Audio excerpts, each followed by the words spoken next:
So Warmington now, he doesn't take up Good people in his afternoon. house. I'm Kalisha Williams with the Midday News. Here's what we have in the bulletin. Controversy brewing over government's proposed spend on churches devastated by Hurricane Melissa. Petersfield High School shelter scheduled to close tomorrow, but residents putting up resistance. And in sports, Racing United continue to lead JPL point standings. Now the details. We begin this afternoon with news on the planned spend by the government on churches impacted by Hurricane Melissa.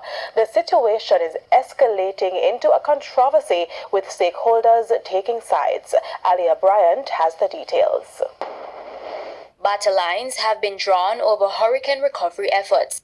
On one side is the church, and the other is outspoken Southwestern St. Catherine MP Everald Warmington.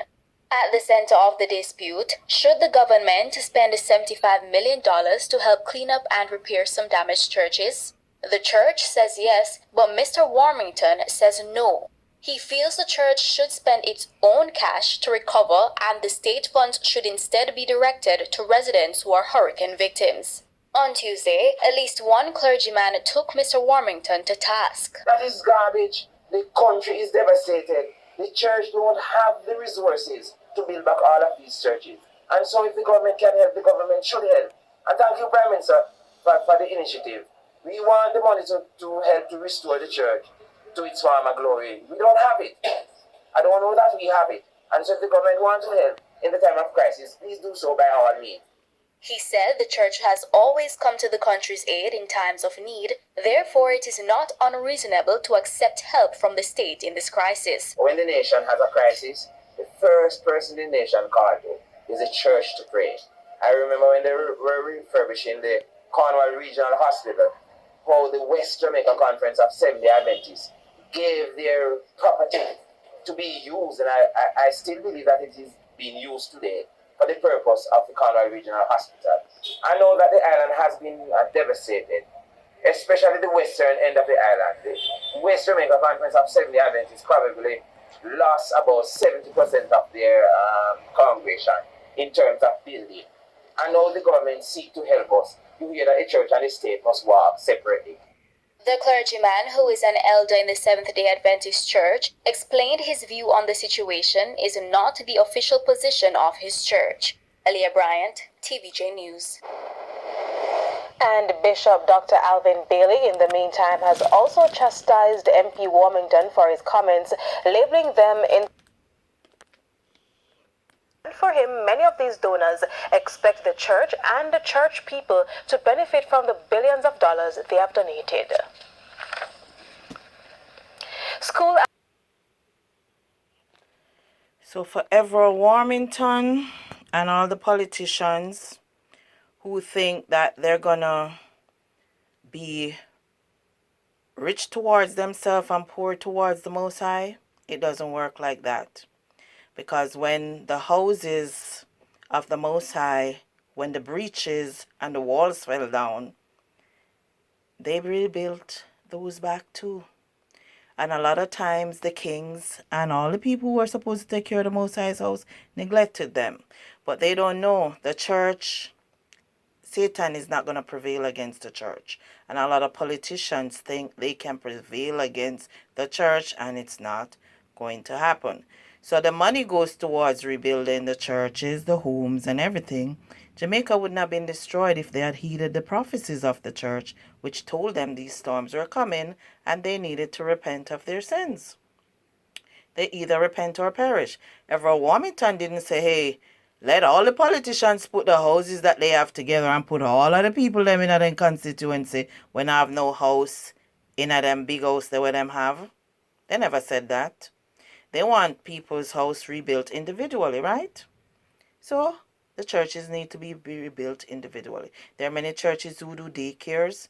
They do weddings, christenings. They do marriages. They do funerals. They do shelters. They do everything. Nobody knows see the politician them except once every 4 years. But every week when them want something, at the church them there. At the church I train the picnic them. At the church I teach them in righteousness, and then the politician teach them in unrighteousness. So yeah, the Most High's walls need to be rebuilt, the breaches need to be rebuilt, his buildings need to be rebuilt, because none of you now go left on the house gone church service in a rain, sleet, snow, dust, wind. Only not living in them conditions there. So if you don't live in those conditions, why would you want the Most High's people to be in those conditions when mosquito go bite them outside?